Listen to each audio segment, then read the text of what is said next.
ทางไปใส่ก่อนน้องอ้อยบ้านเพียวัดบ้านพีราชเพียราชเนาะเดี๋ยวนี้ไปด้วยไปบ้านเพียราชใกล้สีฮอดแล้วเนาะไปบุญบ้านมูของค่อยโอ้บุญบ้าน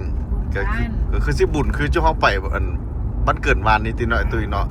แต่ละบ้านซุ่มกันนะนี่บุญบ้านเมื่อวานเนี่ยทุกวันแมนนับเดือนนี้ไปถึงเดือนหน้าถึงฮอดเดือน3บุญบ้านจนฮอดสงกรานต์พุ่นเลยแต่ว่าบุญแต่ละบ้านจ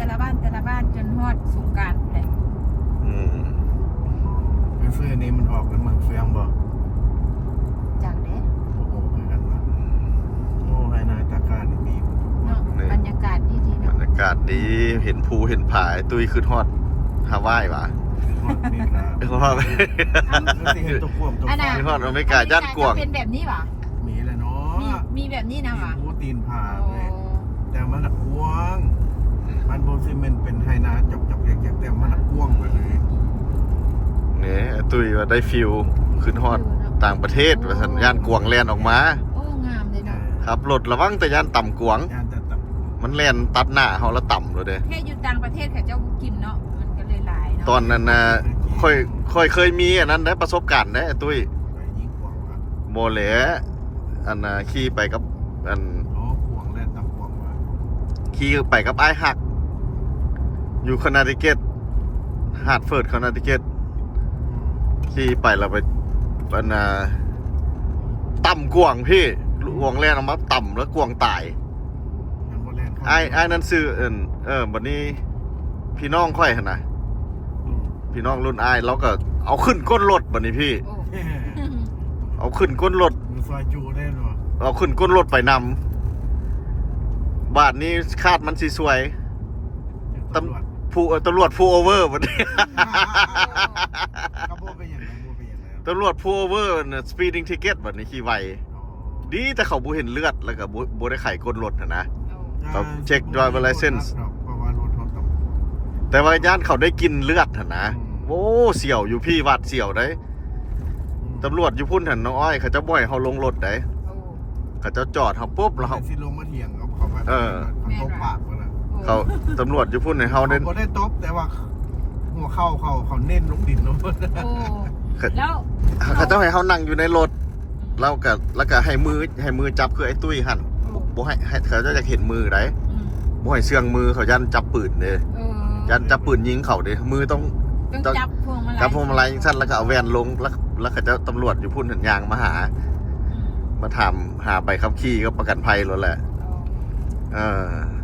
แล้วเขาไม่ได้ลงรถเลยนะเพราะมันอันตรายย้ำเสี่ยวหนังสือรถก็ต้องระวังให้กับเจ้าเบิ้งมือย่านไปจกปืนมันยิงกับเจ้าขนาดประสบการณ์นั้นก็โอ้หวาดเสียวเพราะว่ากวงตายอยู่ก้นรถตำรวจผู้โอเวอร์แบบนี้เอามาไงเราเอาไปเห็นอย่างกินอะไรนี้โอ้มาเห็ดปิ้งมาเห็ดซินหลอดเอามาเห็ดลาบคือไอ้ตุ้ยว่าแหละแต่มันคันเห็ดบุปิ่นมันจะกุยได้กวางอยู่พุ่นหลายโอเคมากันมาฮอดแล้วฮอดบ้านยังก่อนน้องอ้อยบ้านเพียราชบ้านมูข่อยประมาณไก่ปานใดก่อนไอ้ตุ้ยจากเวียงจันทร์โอ้ประมาณ60 กิโลได้60 กิโลเนาะมาทางเรียบทางคิมของเนาะเรียบของเมืองสังทอง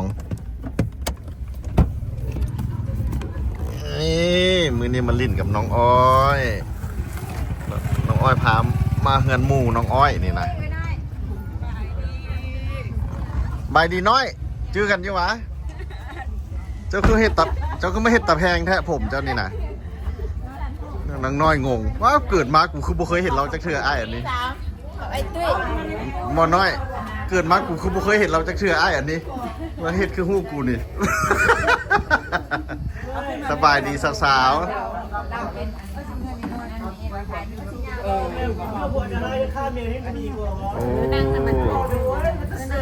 พี่น้องเขาหลายเนาะเต็มเลย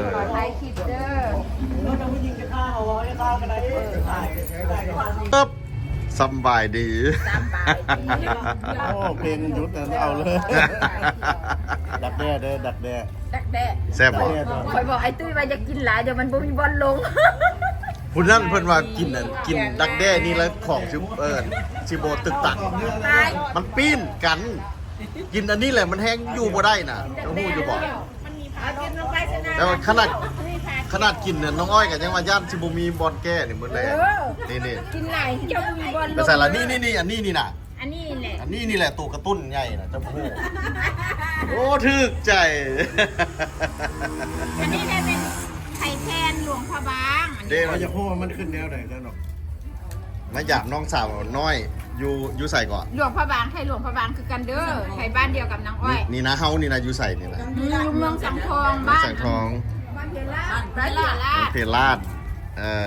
ลืมตลอด ผู้นี้ ตลอดเลยค่ะ ผู้นี้จะไหนก่อนเจ้าก็โสดหวะ โสดอยากได้ผัวอยู่ บออันน่ะ เอาว่ากับกล้องเลย โสด มันกำลังเซิร์ชเพจกันอยู่หรอ เดี๋ยวกันแม่เจ้าโสดหวะ ฮะ โสดพร้อมครบบอ โสดเด้อโสดเด้อ เจ้าแจก Facebook เจ้าบอ เดี๋ยวนี้เรายัง อันนั้นพิมพ์ Facebook เจ้ามาเบิ้ง เราซื้อมาได้โสดแล้ว บางเทื่อ เราซื้อได้โสดแล้วไอ้ตุ้ยว่ะ บางเทื่อ ไอ้ตุ้ยสิจองแล้ว บางเทื่อคนอยู่ต่างประเทศสนใจหนนะนี่อันของไอ้ายเป็นต่างประเทศเบิ้งแต่ว่าคันค่าดอกละคนเคิงเด้อเฮา คุณเครื่องเนาะ3%ของค่าดอก ใส่มาเบิ่ง Facebook เจ้าคันจากติดตามหาเจ้าหั่นนะเฮ็ดจังไดคันโสดแล้วจังแจกเด้อคันบ่โสดบ่ต้องเอามา Facebook คันโสดแท้ๆแล้ว คันโทษแท้จังเอามา ใส่ละ โอ้นี่ อันเพจจะอยู่เพจจะมา ของเจ้านะ เราสนใจ ของเจ้าหั่นน่ะ ชื่อหยังจะบอกนุ่น นู่น นุ่นสามโต Facebook เด้ใส่เบิ่ง นุ่น หมอขอเบิ่งพิมพ์ให้เบิ่งเลยขอเบิ่ง Facebook แล้วนะไอ้สิซูมเข้าไปเบิ่งยุคนี้มันแนวนี้กันรถใดเดี๋ยวค่อยๆนี่เด้อพี่เดี๋ยวแปะก่อนตึ๊บ NOUT แล้วก็ KP เนาะโอเคอันน่ะเจ้าโสดพร้อมครบบ่ จ้า ขอโทษหัวโสดพร้อมครบหวะโอ้เกือบหัวแล้วโอเควันนี้ เกิดกล้อง วันนี้เขาสิถามมันนะ ถามมา บอกเขาต้องได้ถามก่อนขั้นผู้ใดบ่โสดแล้วเขาจะบ่ลงนะมีไผอีกแน่โสด โสดได้ โทษ สาวโสดเสนอโตมาเป็นไผโสด จีบได้โสด มีลูกจะคน คน เอ้าโสดลูกสองหมา โสดลูกสองจ้า โสดลูกสองมีไผ ลูกติดสอง ลูกติดสอง โสดลูกเดียวโสด โสดคือการหักหลานสาม ต้องการลูกก็ได้ต้องการลูกชายก็ได้ เนอะโอ้คนนี้โสดแท้ แท้อันนี้ของแท้แน่น เจ้า อน เจ้ามี Facebook บ่ มี มาบางเทื่อแต่อยู่ต่างประเทศเพิ่นสนใจเพิ่นสิทักหา ใจแม่บอกสนใจลูก ใช้โทรศัพท์ สาวมันก็มีได้อันนี้ โทรศัพท์เฟซ มันตาย เอา Facebook จะมาเบิ่ง จะห้าน เนาะ แปลงก็ไปได้3 ล้านอ่ะ บางเทื่อเดือคู่เจ้าอยู่ต่างประเทศเพิ่นโทรหาเจ้าหั่นนะ คนใหม่เลยโอ้ไอ้ ใส่เบิ่งดู สับคนมันพังแล้วนะ เจ้ากระท่ายเป็นมดผู้เดียวสนเจอผู้เดียวกระทักมาเสร็จแล้ว บ่ได้ถ่ายแต่คนโสด ได้ไปเลย มีคู่แล้วเขาก็ เป็นลูกสาวภาษาอังกฤษนะ เฟซลูกสาว แต่บ่แน่นอนที่บ่โสดที่ผู้นี้คันบ่โสดแล้วเฮาเลื่อนผ่าน แน่นอนกาบ้าก่อน นี่ซุ่มแซวกันเนาะ เป็นยังไม่เห็นละ นี่ อาหารเน็ตขึ้นอาหารมันนอก ทำหลวงพระบางนี่แซ่บอันนี้นี่กินอันนี้ผู้นี้เพิ่นมีการมาตัวเฮาได้ว่าสิของตายเพิ่นว่า มันบ่แม่นนะกินอันนี้แหละมันแฮงสิอยู่บ่ได้มื้อแรงนี่นะนี่ นี่แหละของตายเลย เจ้าไปเอาคำนี้มาจะใส่นางมันมีแล้วสมอง มีแล้วตาย มีแล้วว่ะบ่แม่นผัวบ่แม่นว่าผัวเจ้ากินแล้ว พวกเขาจะเนบ่ได้ โอ้ยเจ้าแล้วไปเว้าเรื่องผัวเจ้าเนาะ เสื้อด้วนมากินโลนึง เออ บ่เป็นไปเลย เจ้าพาผัวกินอันนี้ แล้วพวกเขาบ่ได้ก็จะค่อยฮู้แต่ โอ้ คนเฮามีประสบการณ์อยู่กับเอาเป็นได้เขาบ่น่าสงสารหลายๆเลย โอ้ เอาน้ำมะพร้าวให้เรากินหลายๆโลด เริ่มมื้อนี้มากับไอ้ตุ้ยเด้อนี่เนี่ย ชื่อเรื่องนี้ละของตาย เบาตุ้ย มือละสิบด้วยสิกิน ส ได้ บายดี อันใดก่อน เจ้าเคยเนาะเมื่อจะขโมยว่า โอ้เจ้ามีประสบการณ์เรื่องนี้ก็เลยฮู้จักเว้า โดยแม่นแล้ว โอ้ก็จะเป็นตาเสือเจ้าอยู่บ่นี่น่ะแต่เอาค่อยสิฮู้มื้อนี้แหละเพราะมื้อนี้ค่อยก็กินหลายเติบนี่ค่อยสิเบิ่งมื้อแรงนี่ค่อยสิตึกตักบ่ ได้สังเกตของรถเสื้อ ค่อยสิสังเกตเนาะเอาลองเบิ่ง ของตายรถมือแรงนะเอกเล่ ตายละว่านี่นะอันแล้วว่ากินอันนี้แล้วของตายมื้อแรงอันแรกว่าซั่น อันนี้กับบ้านพี่น้องมันนี่ อันนี้เพิ่นเอิ้นมาจากไหน ดูดักแน่ โตดักแด้เนี่ยกินแล้วของตายเพิ่นว่า ไม่โดน เออ ไม่โดนจงไว้เนี่ย เอามันโจกหัวไม่เอามาคนดอกกัน นี่อาตุ้ยพาเที่ยวไอ้ตุ้ยก็พามาเที่ยวอีหลีเลยมื้อนี้ พามาเที่ยวอีดีเด้อ อยู่บ้าน อยู่บ้าน เรียราดเด้อ บ้าน โอเค มาเด้อกินข้าวกัน อันน่ะมากันจักคนเนาะมื้อนี้ มากัน3 คน กันสามคน 3 คน บัดเมื่อสี่ อ้าว อ้า แสดงว่าคนไร่เราได้ขนาด เออมา3มื้อ4 มา3มื้อสี่ โอ้ แสดงว่าคนได้แล้วนะเมื่อสี่ เด้อมาเด้อมาติดบุญบ้านเรียราดเด้อว่าหลายคนหลาย มันหลาย เดี๋ยวแรงนี่ ขอบใจเด้อเอ้ยน้อย มีดนตรีดนตรี หักแพงกันเก่า ตี แล้ว ดังที่สุดมาจากเมืองจันทร์เด้อ เมื่อวานนี้จุเฮาพากันไปไส เมื่อวานนี้ สองไอ้น้องเฮา ไปอาณา แล้ว โอเคเอากันมาเว้ากันใหม่ซื้อหยังก่อนเจ้าค่าดอก บออ่ายกล้อง เอาซื้อนะซื้อหยัง ธรรมชาติเลยธรรมชาติเลย โอ้วันนี้ผัดอายแต่เมื่อกี้มันอยากได้คู่ เหมือนเสียว อยู่หลังไม้ผัดว่าวเก่ง เฟซจะรู้ปกติ เนาะก็ได้กู้เลยว่าฉันเขา อ้าววันนี้สามไอ้น้องเขาพากันกลับน กลั คร บเวียงจันทน์ กลับนครหลวงเวียงจันทน์เนาะวันนี้ไทยอยู่พุ่นหลายกับบ่ได้เพอไปใส่เขาเจ้าก็เปิดแต่เพลงเลยได้ไปฝึกวิชากับคนมันนอกก่อน โอ้ไอ้โจ้นี่นะเพลงเราก็ไม่ได้งึดได้เราทายไปเลยได้ เออ ไอ้โจ้นี่นะ เนี่ยอันนี้ เราเห็นได้ อันนี้มีเพลงแล้วก็เลยบ่ได้อัดซะนะวิดีโอเขาก็เลยได้สั่นอ้าวกำลังมุ่งหน้ากลับคืนเวียงจันทน์สามไอ้น้อง เพียราดวันนี้ บ้านเพียราน เห็นละเนาะมีฮอตพูเนาะพูดนี่ ได้ยิน เอ้ามันอยู่ตีนพูเลย เอ้ยน้อยมาภูเขาอ้อมรอบเลยนะ โอ้มันวิวงามอยู่แถวนี้ อืม มันจะคือวังเวียงไปจังซี่นี่ แล้วโอ้ มีภูเขาอยู่ใกล้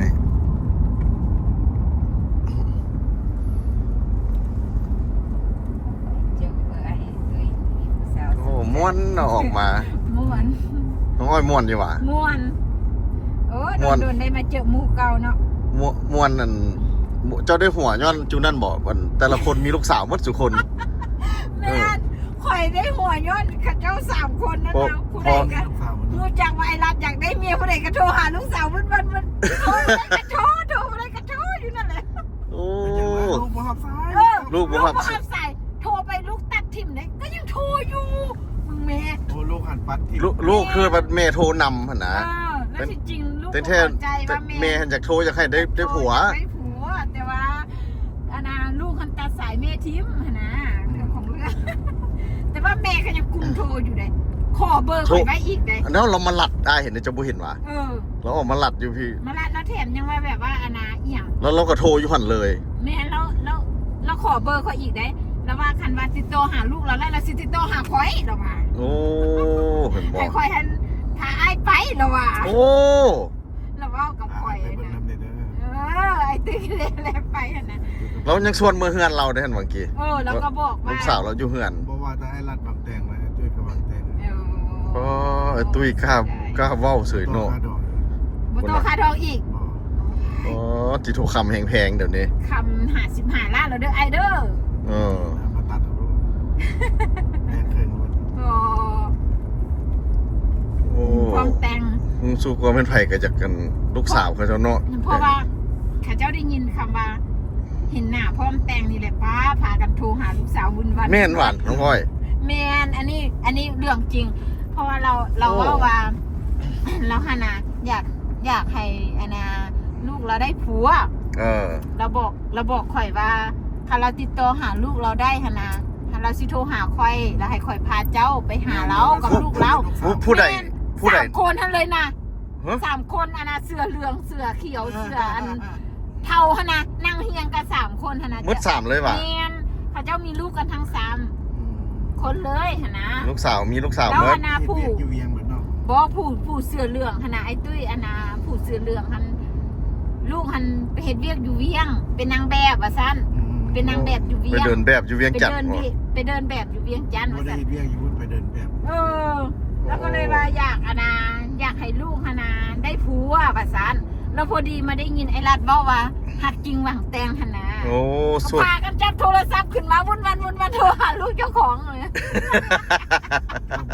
แหละพระเจ้าก็อยากได้อันเห็นคนแล้วก็อยากได้ให้ลูกสาวได้ดีเฮาเห็นได้ทุกคนแล้ว แมน วันนี้ยังลูกสาวเฮาที่สนใจบ่บาด แมนอันน่ะคอยเข้าใจหัวอกผู้เป็นแม่ เจ้า เลย เจ้าเข้าใจเมื่อว่ะ คอยเข้าใจอันหัว โอ้ อกผู้เป็น สม แม่ พอเจ้าจัง เฮาก็อยากให้ลูกเฮาได้ดับได้ดีเนาะ เออ ม โอ้ แบบว่า น้องอ้อยเข้าใจเมื่อเลย แบบว่าอีหยังอันน่ะเฮาก็อยากให้ลูกเฮาได้คนที่ดูแลเขาได้สุดซะ เออ คนที่แบบให้เฮ็ดให้เขาสบายหั่นนะแบบ โอ้ ว่า น้องอ้อยปล่อยออกมาเลยได้มือนี้น่ะ ทุกข์หั่นนะแท้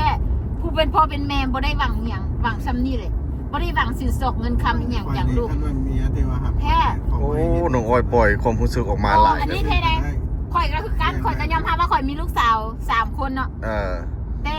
ข่อยสิให้ลูกข่อยเอาผัวนะข่อยบ่ได้หวังสินสอดจากลูกข่อยอยากให้ลูกข่อยสบายเพื่ออนาคตข้างหน้าไปข่อยบ่ได้อยู่กับเขาสิมีคนดูแลเขาได้ โอ้ จากข่อย หัวอกของแม่ แม่นแบบว่าตอนเฮาอยู่นํเขาแล้วนะแม่นเฮาดูแลเขาได้เนาะให้เขาได้ทุกอย่างที่เขาอยากได้ เออ แต่มือหนึ่งบ่มีเฮาเด้เฮาก็อยากให้คนคนนั้นหั่นน่ะมาดูแลเขาแทนเฮา โอ้ แท้อันนี้ความคิดของข่อย ผู้เป็นแม่ผู้เป็นพ่อเขาคิดแบบนี้กันเบิด ไอ้ตุ้ยเด้เจ้าในฐานะมีลูกสาวเจ้าขึ้นแนวไหน เจ้าขึ้น มันก็ต้องได้มีอยู่แล้ว เจ้าขึ้นบ่เจ้าขึ้นคือน้องอ้อยบ่ บ่แม่นว่าเฮาสิให้ลูกเฮาเนี่ยอยู่ด้วยตัวเองเนาะ แม่น มันก็ต้องมีแต่ มัน ว่า ก็ต้องมี ผู้ดูแล อืม แม่เคได้ สร้างครอบครัวแม่นบ่ล่ะ แม่นที่มั่นคง ที่มันคงเขาเพิ่นสิอยากได้ลูกเละๆแม่นไปก็อยากได้ลูกเต้าลูกเขยเป็นคนที่ดีหมดทุกคน โอ้โอเค แต่อันนี้เฮา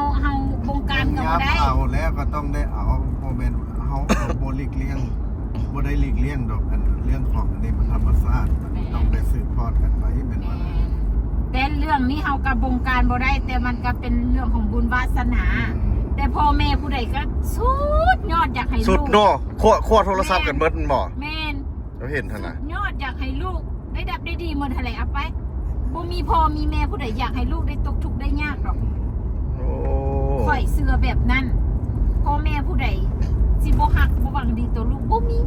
แบ่งเลยเด้อ สามแม่เมื่อกี้นี่แม่นเบิดว่ะ สามแม่กันแบ่งเลยเด้อแบ่ง สี่แม่บ่ สาม สามแม่เนาะ สี่แม่กับเสี่ยวข่อยหัน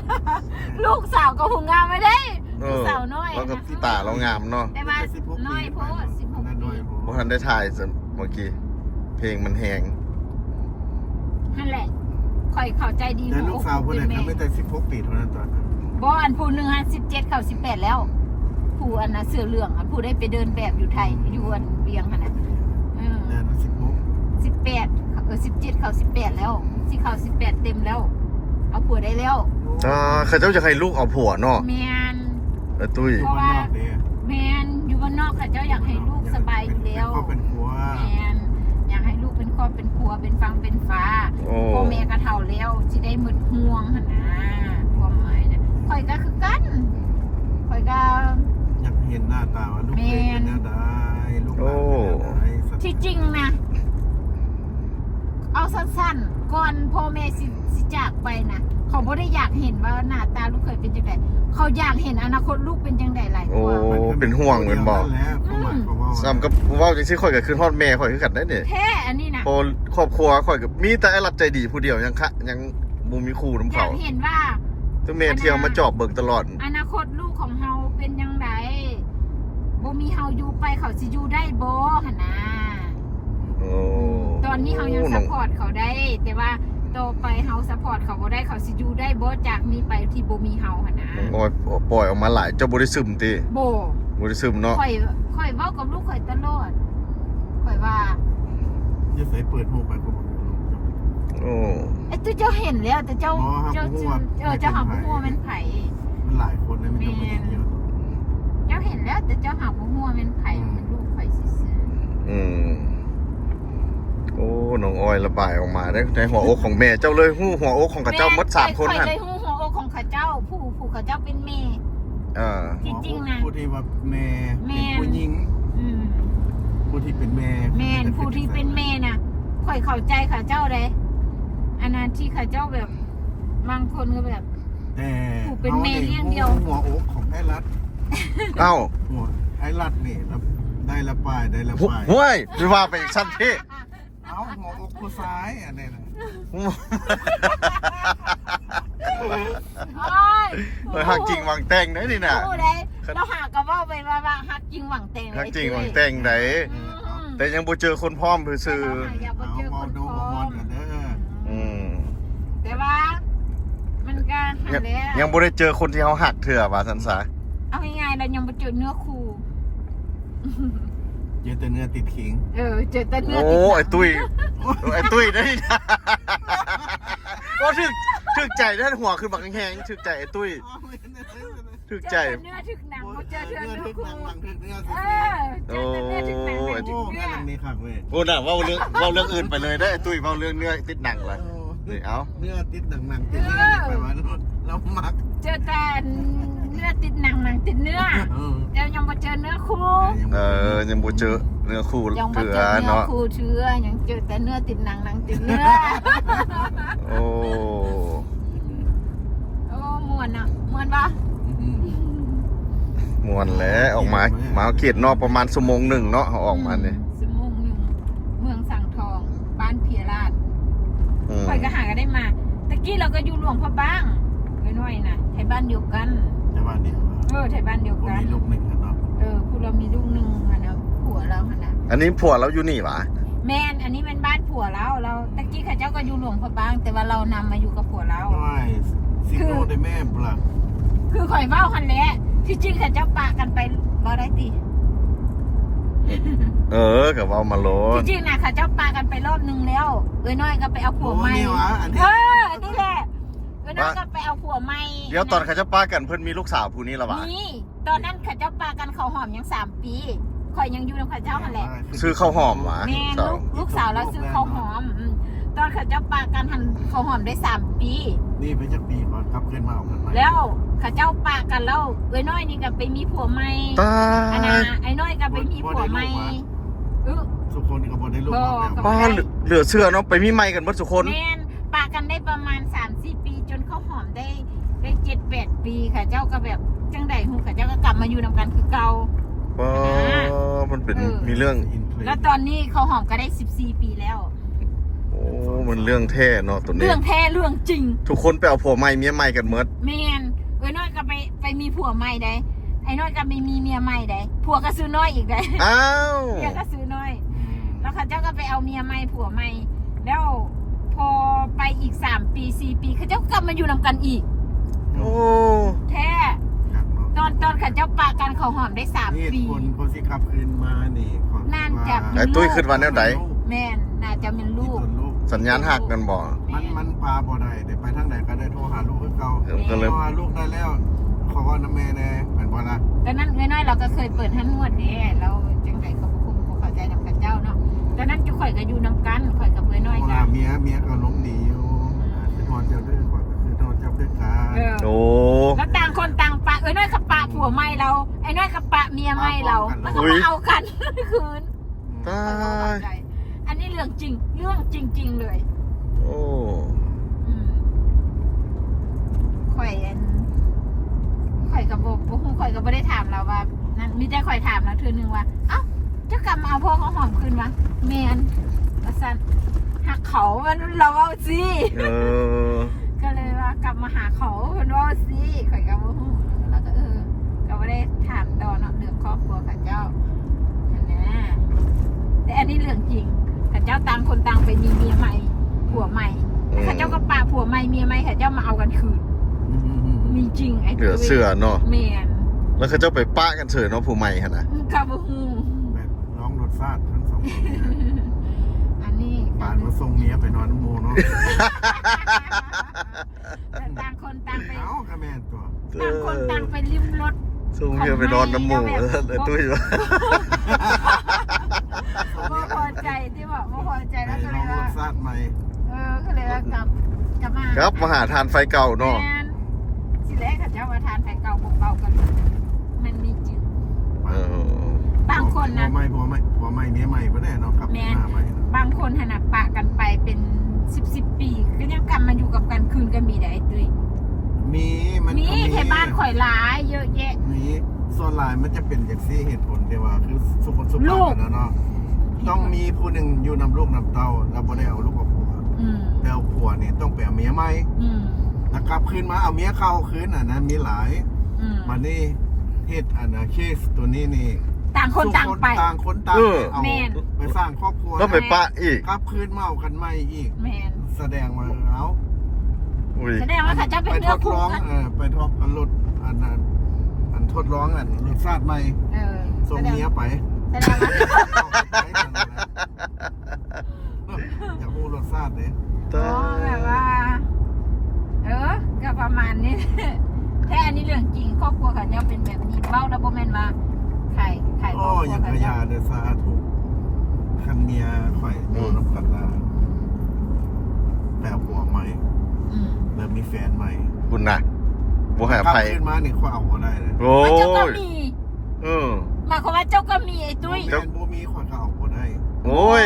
มันเอาได้ ผู้ไล่ปากแข่งตี เอาบ่ได้ วัดเจ้าหักเด้เจ้า ค หัก วามหักมัน ผมหักได้พี่ เอาออกไปไอ้ตุ้ย ขยาอยากข่อยก็มีหลายคนนะจะว่าอยากได้คืนนั่นนะ อ่า เมียนะพอไผ่เขาให้เขาคืนพอคอยพอเอาคอยรับคนนั้นเมียคอยไปร้องรถชาติใหม่เลย เอาสมมติว่าเขาไปซิมรสชาติใหม่แล้วเขาบ่โอเค เขาบ่โอเคกับคนใหม่เขายังลืมรสชาติเก่าบ่ได้นะแม่ พวกกูไปนอน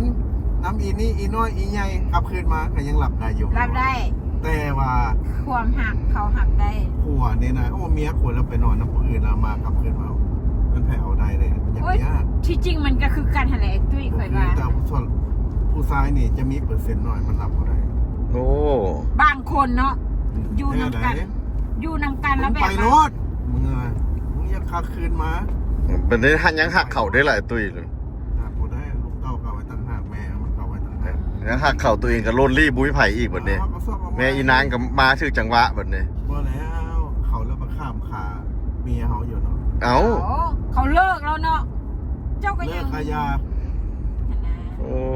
เลิกขายาแล้วมุ้ยไปเอาเนาะ หนี มีแต่อยู่นี่ล่ะ เยอะแยะไอ้ตุ้ยมันมีแต่คู่เดียวนี่นะหลายคู่ เออ ตามที่เคยเห็นมา แต่ แบบว่า ถ้ามันไปนะอย่าเคยเฮาฮู้คันเฮาฮู้แล้วมันหลับบ่ได้มันคน อันนี้นะ เดียวกั แบบ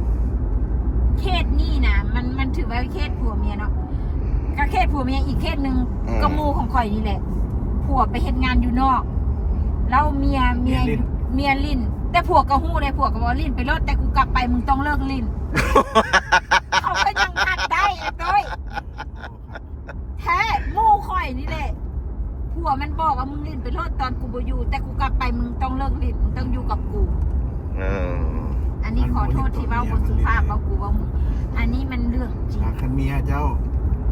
ก็เขาหักแหม วันนี้เมียเจ้าแล้ววันนี้ไปเห็นใช่ป่ะเอากูเบากอดคอมย่างเลาะอยู่ เขาบ่ต้องเห็นให้เขาเห็นตัว มันเห็นแล้วอยู่บ่ได้ไม่ได้ตีทีบทั้งสองที่ เจ้าก็ไม่ต้องให้เขาเห็นเจ้าผิดไหนเจ้าไปติดทีมเขาเจ้าผิดไหนตัวเอง เกิดโดนฟื้นก่อน ว้า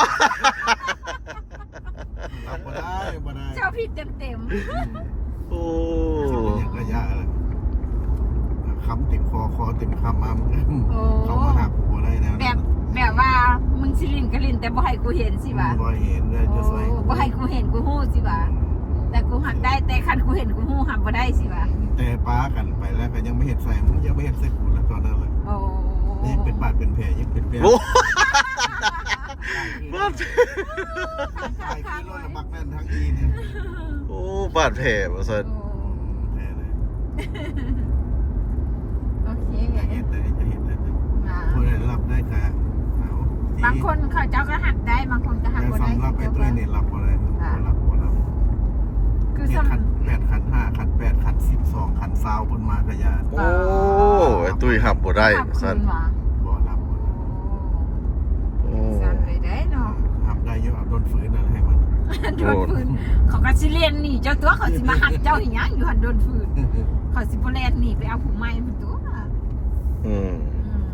ใหม่ก็มีเนาะ คนเขาว่าไอ้ตุ้ยคือบนคืนแบบนี้